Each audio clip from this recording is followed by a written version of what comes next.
আপোনালোকে জানে যে আগতে যেতিয়া আমি কোনো অপৰাধীক গ্ৰেপ্তাৰ কৰোঁ বা কোনো অপৰাধী যেতিয়া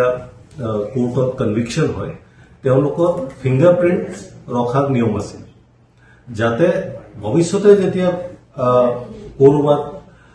কোনোবা অপৰাধ হয় আৰু ক্ৰাইম সিনৰ পৰা ফিংগাৰপ্ৰিণ্ট ইত্যাদি লিফ্ট কৰা হয় তেতিয়া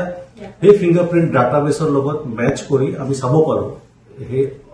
আগতে কোনোবা অপৰাধীয়ে অপৰাধীয়ে সেই অপৰাধ কৰিছে নেকি এতিয়া সেইটোৰ স্কোপটো আৰু বহল কৰা হৈছে আৰু নতুন যেটো CRPI act criminal procedure administration act 2022 ইয়াত ফিংগাৰপ্ৰিণ্টৰ উপৰিও কিছুমান আৰু তথ্য ল'ব পাৰি যেনেকে অপৰাধীৰ আইৰিছ স্কেন ৰেটিনা স্কেন ইত্যাদিও লোৱাৰ ব্যৱস্থা আছে গতিকে সেইখিনি এটা ডাটাবেছ তাৰ দ্বাৰাই তৈয়াৰ কৰা হয় আৰু তাৰ কাৰণে এইবিলাক কালেকশ্যন কৰিবৰ কাৰণে মেজাৰমেণ্ট কালেকশ্যন ইউনিট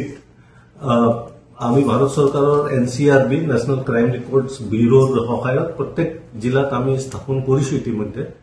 আৰু এটা নতুন ব্যৱস্থা ইয়াত আছে যেটো হ'ল যে কিছুমান অপৰাধীৰ ক্ষেত্ৰত যিবিলাক অপৰাধীয়ে যদি মহিলা বা শিশুৰ বিৰুদ্ধে অপৰাধ কৰে বা এনেকুৱা অপৰাধী যি অপৰাধত আপোনাৰ পানিশমেণ্টটো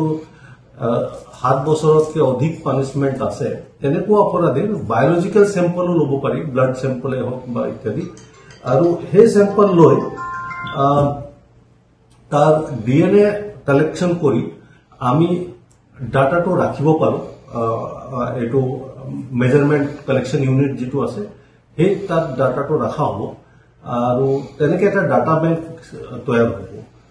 যিমান অপৰাধী এই ধৰণৰ হয় গতিকে আমাৰ অসমত আমি MCU যেটো মেজাৰমেণ্ট কালেকশ্যন ইউনিট প্ৰত্যেক জিলাত ইতিমধ্যে স্থাপন কৰিছো আপুনি বিচৰা বাতৰি পাব কেৱল নিউজ 18 এপত নিউজ 18 এপ ডাউনলোড কৰিবলৈ স্ক্যান কৰক এই QR কোড গুগল প্লে ষ্টৰতো পাব এই নিউজ 18 এপ